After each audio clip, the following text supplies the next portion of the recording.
أعوذ بالله من الشيطان الرجيم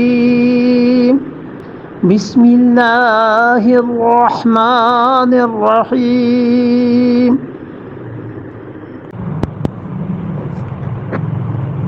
وما لكم ألا تأكلوا مما ذكر اسم الله عليه وقد فصل لكم ما حرم عليكم إلا ما اضطررتم إليه وإن كثيرا ليضلون بأهوائهم بغير علم إن ربك هو أعلم بالمعتدين وَمَا لَكُمْ اور کیا ہو گیا ہے تمہیں؟ مَا لَكُمْ کیا بات ہے، کیا سبب ہے؟ اللہ تاکلوا کیوں نہیں کھاتے؟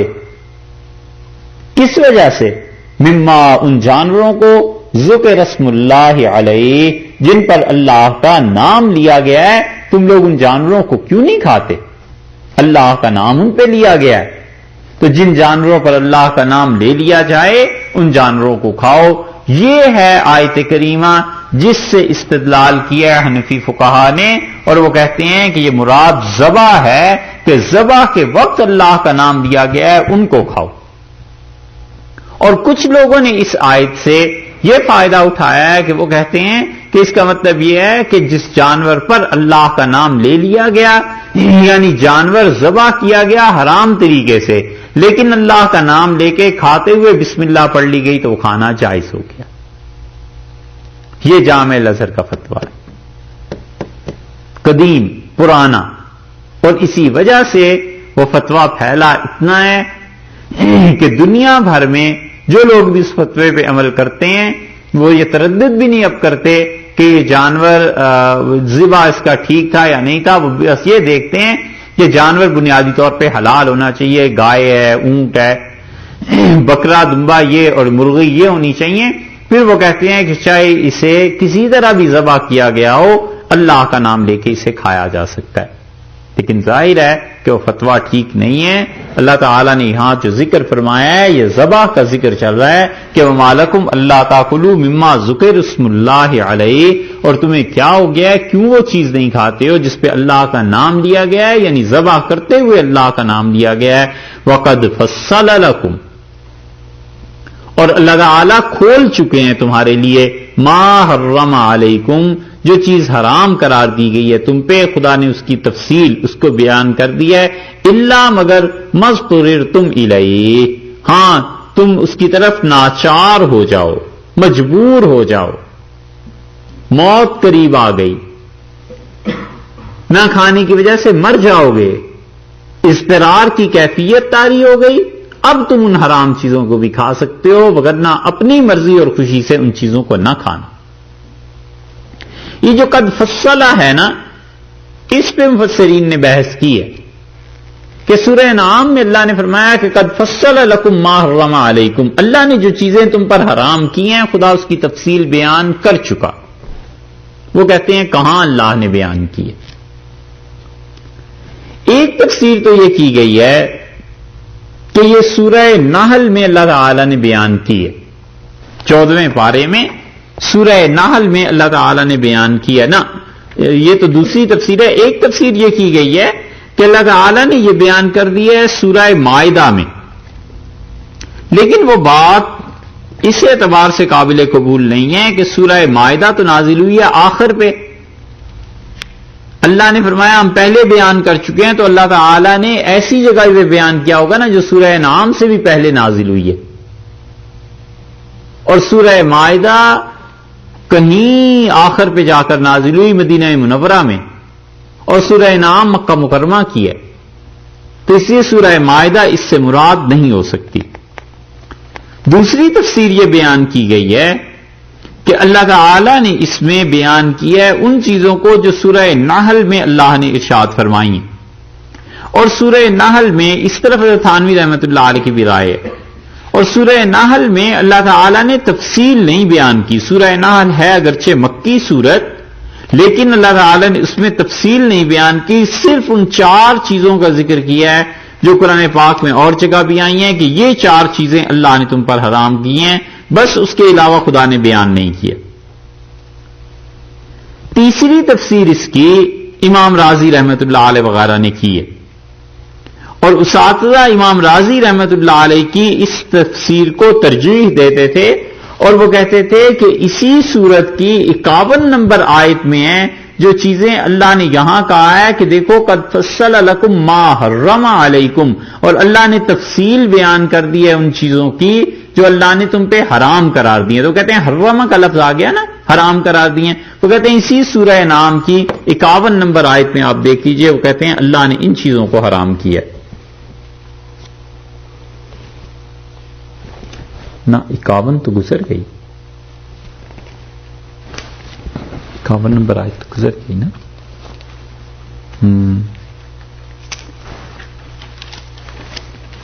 قُل لَا أَجِدُ فِي مَا أُوحِيَ إِلَيَّ، آگے ہے جی، آیت نمبر ہے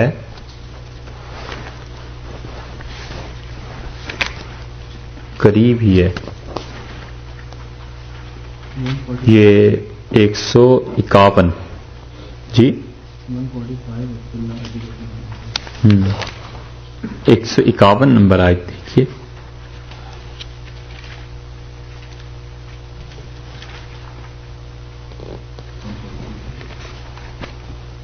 جی 151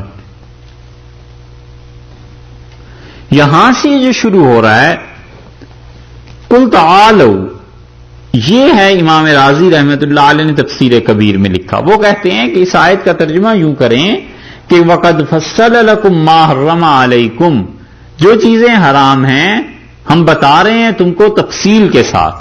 تو وہ کہتے ہیں یہاں سے دیکھو 151 نمبر آیت میں تو قل تعالوا اتلو، آپ کہیے انہیں کہ آؤ میں تمہیں سناؤں، ما حرم ربکم علیکم، جو چیزیں حرام قرار دی ہیں تمہارے پروردگار نے تم پہ، اللہ تشرکو بہ شیئا، ایک بات تو یہ ہے کہ خدا کے ساتھ شرک نہ کرنا، وبالوالدین احسانا، اور دوسری بات یہ ہے کہ اپنے والدین کے ساتھ احسان کرنا، ان کے ساتھ ظلم نہ کرنا، اللہ نے اسے حرام کیا۔ 2 ولا تقتلوا اولادکم، اور تیسری بات یہ کہ نہ قتل کرنا اپنی اولاد کو، من املاق، اس ڈر سے کہ تم انہیں کھلاؤ گے کہاں سے، نحن نرزقکم، ہم تمہیں بھی کھانے کو دیتے ہیں، وإیاہم، اور جو تمہاری اولاد آئے گی اسے بھی ہم دیں گے۔ 3 چیزیں ہو گئی۔ ولا تقربوا، اور اللہ نے حرام کیا ہے کہ قریب نہ پھٹکنا، الفواحش، بے حیائی کے کاموں کے، ما ظہر منہا، جو کھلے ہوئے کام ہیں، وما بطن، اور جو چھپے ہوئے ہیں اللہ نے ان کو حرام قرار دیا ہے، اس کے قریب نہ جانا۔ کتنے ہو گئے؟ کتنے حکم ہوئے ہیں؟ 5 4، شرک، والدین کی نافرمانی 2، اولاد کا قتل 3، فحاشی 4۔ ولا تقتلوا، اور یہ بھی اللہ نے حرام قرار دیا ہے کہ کسی کو قتل نہ کرنا، کسی جان کو، النفس التی حرم اللہ، جس کا خون اللہ نے حرام قرار دیا ہو، اللہ نے کوئی وجہ نہ بیان کی ہو جس کو مارنے کی، اسے مت مارنا، الا بالحق، مگر یہ کہ حق پہ ہو، جیسے ڈاکو ہے، جیسے قاتل ہے، اسے سزا دی جا سکتی ہے۔ 5 ذالکم وصاکم بہ، اور اللہ نے یہ تم کو کہہ دیا ہے، لعلکم تعقلون، تاکہ تم عقل سے کام لو، سمجھو ہماری باتوں کو۔ کتنے ہو گئے حرام کام؟ 5۔ ولا تقربوا، اور قریب نہ پھٹکنا، مال الیتیم، یتیم بچوں کے مال کے پاس نہ جانا، الا باللتی ہی احسن، مگر ہاں جو طریقہ مناسب اور بہتر ہو اسے اختیار کرنا، حتی یبلغ اشدہ، یہاں تک کہ وہ بچہ اپنی جوانی کو، طاقت کو پہنچ جائے۔ کتنے ہوئے؟ 6۔ یہ حرام ہو گئے۔ وَأَوْفُوا الْكَيْلَ، اور ماپ تول، جن چیزوں کی پیمائش تم کرو، والمیزان، اور جو تولو، یہ سب تولنا اور ماپنا، کپڑے ماپے جاتے ہیں اور بعض علاقوں میں تولے جاتے ہیں، اور جو اناج ہے وہ تو تولا ہی جاتا ہے، یہ سب چیزیں بالقسط، انصاف سے کام لینا، لا نکلف نفسا الا وسعها، اور ہم ہر آدمی کو بس اتنی تکلیف دیتے ہیں شریعت پہ عمل کرنے کی جو اس کے اپنے اختیار کی بات ہے. یہ وَإِذَا قُلْتُمْ، اور یہ بات بھی ہم نے طے کی ہے کہ جب بھی تم بات کرو فَعْدِلُوا، حق کی بات کرنا، وَلَوْ كَانَ ذَا قُرْبَىٰ، اگرچہ وہ تمہارا کوئی رشتہ داری کیوں نہ ہو، اس پہ زد پڑتی ہو ناتے والے پہ، تو بھی بات سچی کرنا. سات چیزیں ہو گئی. وَبِعَهْدِ اللَّهِ، اور اللہ کا وعدہ اوفو، اسے پورا کرنا. ذَلِكُمْ وَصَّاكُمْ بِهِ، اور یہ تم کو ہم نے کہہ دیا ہے لعلکم تذکرون، شاید کہ تم دھیان کرو ہماری بات پہ. وَأَنَّ هَٰذَا صِرَاطِي مُسْتَقِيمًا، اور یہ میری سیدھی راہ ہے، فَاتَّبِعُوهُ، اس پہ چلنا. وَلَا تَتَّبِعُوا السُّبُلَ، اور کئی راہیں جو تمہیں زندگی میں نظر آئیں گی ان پہ مت چلنا. فَتَفَرَّقَ بِكُمْ عَنْ سَبِيلِهِ، وگرنہ لوگ تمہیں خدا کی راہ سے ہٹا دیں گے، پھٹا دیں گے. ذالکم وصاکم بے، اور یہ اللہ نے تم سے کہہ دیا ہے لعلکم تتقون، تم بچتے رہنا. ثم آتینا موسیٰ الکتاب، اور پھر ہم نے حضرت موسیٰ علیہ السلام کو بھی کتاب دی تھی. تماماً، پورا فضل اس پہ کیا تھا. علی الذی احسن، نیکی والے پر. وتفصیلا لکل شیء، اور ہم نے ہر چیز کی تفصیل سے دے دی تھی. وہدن، اور ہدایت دے دی تھی. ورحمتن، اور ہم نے رحمت نازل کی تھی. لعلہم بلقاء ربہم یؤمنون، کہ شاید وہ لوگ جو ان کے پیروکار تھے اپنے پروردگار کے ملنے پر یقین رکھیں. وہ جو 10 کمانڈمنٹس آتی ہیں نا اس سے موسیٰ علیہ السلام کی، بہت سے مفسرین کا خیال ہے وہ یہ، وہ کہتے ہیں جو اللہ نے یہاں پر بیان کر دیا ہے یہ ہے. وَهَٰذَا كِتَابٌ وَأَنزَلْنَاهُ مُبَارَكٌ، اور جیسے موسیٰ علیہ السلام کی کتاب برکت والی تھی ایسے یہ کتاب ہم نے بھی نازل کی ہے. اور یہ کتاب کیا ہے؟ مبارکن، یہ بڑی برکت والی ہے. فَاتَّبِعُوهُ، اس کے پیچھے چلو، اس کتاب پر چلو. وَاتَّقُوا، ڈرو، اللہ کی نافرمانی سے بچتے رہو. لعلکم ترحمون، تاکہ تم پر رحم کیا جائے. ان تقولوا، اور یہ کتاب ہم نے اے امت والو، محمد صلی اللہ علیہ وسلم کی امت والو اس لیے تمہیں دی ہے کہ انما انزل الکتاب علی طائفتین من قبلنا، کہ کبھی یہ کہنے لگ جاؤ کہ ہم سے پہلے جو 2 گروہ بڑے بڑے گزرے ہیں، عیسائی اور یہودی، انہیں کتاب دی گئی. وَإِن كُنَّا عَن دَرَاسَتِهِمْ لَغَافِلِينَ، اور ہمیں کوئی کتاب نہیں دی گئی اور ہمیں غفلت میں چھوڑ دیا گیا. او تقولوا، یا کبھی تم مجھ پر یہ اعتراض کرو کہ لو انا انزل علینا الکتاب، کہ خدایا تو نے اگر اس امت پہ کوئی کتاب نازل کی ہوتی لَكُنَّا أَهْدَىٰ مِنْهُمْ، تو ہم ان دونوں قوموں سے، عیسائیوں اور یہودیوں سے بڑھ کر تیرے فرما بردار ثابت ہوتے. فَقَدْ جَاءَكُمْ بَيِّنَةٌ مِّن رَّبِّكُمْ، سو دیکھو تمہارے پروردگار کی طرف سے یہ گواہ ایک آ گیا ہے قرآن. وہدن، اور یہ ہدایت ہے. ورحمتن، اور خدا کی رحمت ہے. فمن اظلم ممن کذب بآیات اللہ، اور اس سے زیادہ بے انصاف کون ہے جو اب اس کتاب کے آنے کے بعد بھی خدا کی باتیں نہ مانے، جھٹلائے. وصدف عنہا، اور اس سے کترائے. سنجزی الذین، ہم سزا دیں گے، الذین یصدفون عن آیاتنا، جو ہماری آیات سے کتراتے ہیں. سوء العذاب، بری طرح کی مار. بما کانوا یصدفون، بدلہ ہے اس کترانے کا. یہ ہے فصلہ. امام راضی رحمۃ اللہ علیہ کہتے ہیں اللہ نے وہاں جو کہا ہے نا کہ ہم نے اس کی تفصیل نازل کر دی ہے، تو وہ کہتے ہیں یہ ہے تفصیل جس میں اللہ نے صاف صاف بتا دیا ہے کہ فلاں فلاں چیز کو ہم نے حرام قرار دیا. اور اسی کے لیے جو اساتذہ تھے وہ اسے ترجیح دیتے تھے اور وہ کہتے تھے کہ یہ مراد ہے یہاں پہ. تو اللہ تعالیٰ نے فرمایا کہ مالکم اللہ تاکلوا مما ذکر اسم اللہ علیہ، اور تمہیں کیا ہو گیا ہے، کیوں تم نہیں کھاتے ان چیزوں کو جن پر اللہ کا نام لیا گیا. تیسری رائے بھی دیکھ لیجئے. تیسری رائے جو ہے وہ اسی سورت کی 145 نمبر آیت ہے. چوتھی ہو گئی رائے جی، صحیح ہے. ایک تو سورہ مائدہ کی،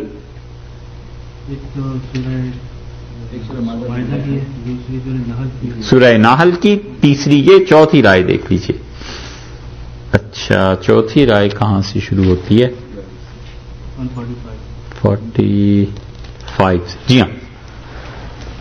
قل لا اجد فیما اوحی الی، آپ یہ کہیے کہ میں خدا کی وحی میں جو حکم مجھ تک پہنچا ہے نہیں پاتا کسی بھی چیز کو محرمن حرام، علی طائم کھانے والے کے لیے، یطعمہ جو اسے کھائے گا، میں کسی بھی چیز کو نہیں پاتا اس کے لیے حرام، الا ان یکون میتۃ، مگر یہ کہ وہ مردہ ہو، ایک وہ حرام ہے، او دمن یا خون و مسفوحن، ایسا خون جو پھینکے جانے کے قابل ہے، پھینک دینے کا حکم ہے جس کا، ذبح میں جو خون بہتا ہے نا وہ دم میں مسفوح، او لحم خنزیر، سور کا گوشت، فإنہ رجس، یہ ناپاک چیزیں، او فسقن اور کفر ہے، احل لغیر اللہ بہ، جس پہ اللہ کے علاوہ کسی اور کا نام لیا گیا، فمن اضطر غیر باغ ولا عاد، اور جو کوئی عاجز ہو اور اسے سخت شدید بھوک لگ جائے، نہ خدا کی بغاوت کا ارادہ کرے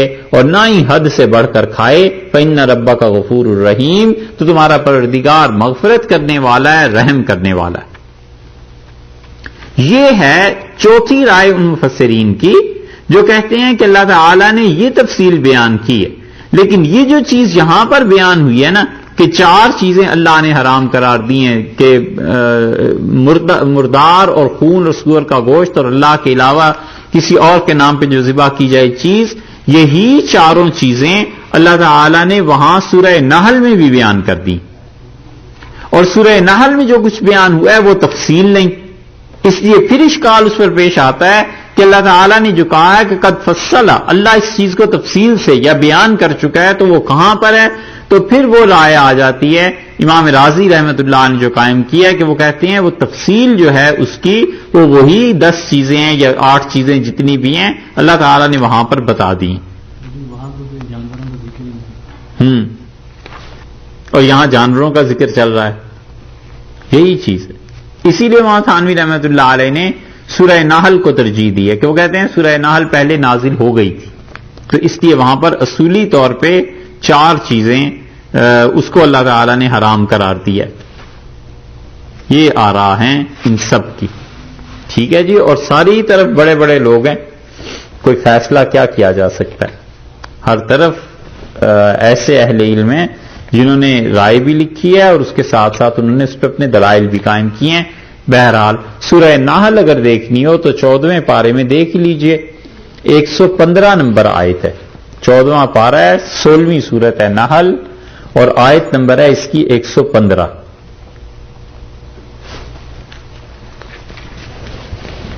بلکہ 114 سے دیکھ لیں۔ اللہ تعالی نے فرمایا فَكُلُوا، سو کھاؤ، مما رزقکم اللہ، جو روزی اللہ نے تمہیں دی ہے، حلالن، اور وہ روزی ایک تو حلال ہونی چاہیے اور دوسرے طیباً پاک ہونی چاہیے، واشکروا نعمت اللہ، اللہ کے احسان کا شکر ادا کرو، ان کنتم ایاہ تعبدون، اگر تم اللہ ہی کو پوجتے ہو، ایمان لاؤ اور حلال کو حرام اپنی عقل سے مت کرو، اگر اللہ ہی کو پوجتے ہو، اسی کی عبادت کرتے ہو تو اس کی مانو۔ انما حرم علیکم المیتۃ، اللہ تعالیٰ نے حرام کیا ہے تم پر مردار، والدم اور خون، ولحم الخنزیر اور سور کا گوشت، وما اہل لغیر اللہ بہ، اور جس پر نام پکارا جائے اللہ کے علاوہ کسی اور کا، فمن اضطر، سو جو کوئی آدمی بہت مجبور ہو جائے، غیر باغن، نہ اللہ کے خلاف چلے اللہ کے حکم کے، ولا عادن، اور نہ کھانے پینے میں زیادتی کرنے والا ہو، فإن اللہ غفور الرحیم، تو اللہ بخشنے والا اور بہت مہربان ہے۔ یہ جو ہے نا یہ وہی چیز ہے جو وہاں بھی آ گئی سورہ انعام میں، تو اس لیے امام راضی رحمت اللہ علیہ اس کو ترجیح دیتے ہیں کہ جن میں اللہ نے صاف کہا ہے کہ یہ چیزیں تم پر حرام ہیں، ان چیزوں کو مراد لے لیا جائے۔ ارشاد فرمایا اللہ تعالی نے کہ دیکھو وَمَا لَكُمْ لَا تَأْكُلُوا مِمَّا ذُكِرَ اسْمُ اللَّهِ عَلَيْهِ، کیا وجہ ہے کیوں نہیں کھاتے ان چیزوں کو جن پر اللہ کا نام لیا گیا ہے، وَقَدْ فَصَّلَ لَكُمْ مَا حَرَّمَ عَلَيْكُمْ، اور حالانکہ حرام قرار دیے ہیں جو چیزیں اللہ نے تم پر، اس کو خدا نے کھول دیا ہے، فصلہ کھول دیا ہے یعنی تفصیل سے بیان کر دیا ہے، الا ما اضطررتم الیہ، ہاں مگر یہ کہ اضطرار کی کیفیت پیدا ہو جائے تو پھر تم ان چیزوں کو کھا سکتے ہو، وَإِنَّ كَثِيرًا لَيُضِلُّونَ بِأَهْوَائِهِمْ، اور پھر یہ ہے کہ بہت سے لوگ بہکاتے ہیں، گمراہی کو کی طرف رہنمائی کرتے ہیں، گمراہ کرتے ہیں، بِأَهْوَائِهِمْ اپنے خیالات پر، بغیر علم، بغیر علم کے، بغیر کسی شرعی دلیل کے بہت سے لوگ گمراہ کرتے ہیں تمہیں۔ قرآن نے یہ سبق دیا کہ لوگ گمراہ کرتے ہیں بغیر دلیل کے، بغیر علم کے، تو بغیر علم کے حلت اور حرمت کا قائل ہونا یہ گمراہی کی چیزوں میں سے ہے۔ اس لیے ارشاد فرمایا کہ وَإِنَّ كَثِيرًا لَيُضِلُّونَ، اکثریت ایسی ہے، پہلے بھی اکثریت کا بتا دیا کہ وہ لوگ تمہیں ان کاموں کی طرف لے جائیں گے، اور یہاں پر اللہ تعالی نے فرما دیا ہے کہ بہت سے لوگ تمہیں مل جائیں گے، بہکائیں گے بس خیالات کی وجہ سے، بغیر علم، بغیر تحقیق کے تمہیں گمراہی کی طرف لے جائیں گے۔ نئی نئی تحقیقات، نئی نئی چیزیں لوگ یہاں پیش کرتے ہیں، سامنے آتی ہیں، عجیب و غریب چیزیں ہیں۔ ایک صاحب کہنے لگے جی یہ جھٹکے کا گوشت کیوں حرام ہے؟ ہم نے کہا جو تھوڑی بہت اب حرام رہ گئی ہیں چیزیں امریکہ میں، حرام رہنے دو، مہربانی کرو اسلام پہ۔ کہنے لگے نہیں دیکھیے آپ ذبح کرتے ہیں ادھر سے گردن کو نا، تو یہ جائز، اور ادھر سے جب مارتے ہیں پیچھے گردن سے تو وہ بھی تو رگیں کٹ گئی نا، وہ بھی جائز ہونا چاہیے۔ اب کیا کہے آگے؟ یہ عقل کی باتیں ہیں نا، بغیر دلیل کے شرعی، کیونکہ اگر یہی چیز ہوتی تو صحابہ کرام رضی اللہ عنہم کو رسول اللہ صلی اللہ علیہ وسلم سکھا کے جاتے، کوئی نہ کوئی چیز بتا کے جاتے۔ اللہ نے فرمایا بغیر وجہ کے، بغیر تحقیق کے، بغیر علم کے، بغیر شرعی تحقیق کے محض اپنے خیالات سے لوگوں کو گمراہ کرتے ہیں۔ ان ربک ھو اعلم بالمعتدین، اور تیرا پروردگار خوب جانتا ہے ان لوگوں کو جو حد سے بڑھے ہوئے، اور حد سے بڑھنا یہ ہے کہ انسان شرعی مسائل میں بھی محض عقل کی بنیاد پر اس کے مسائل کو حل کرنا شروع کر دے اور دوسروں کو بھی گمراہ کرے۔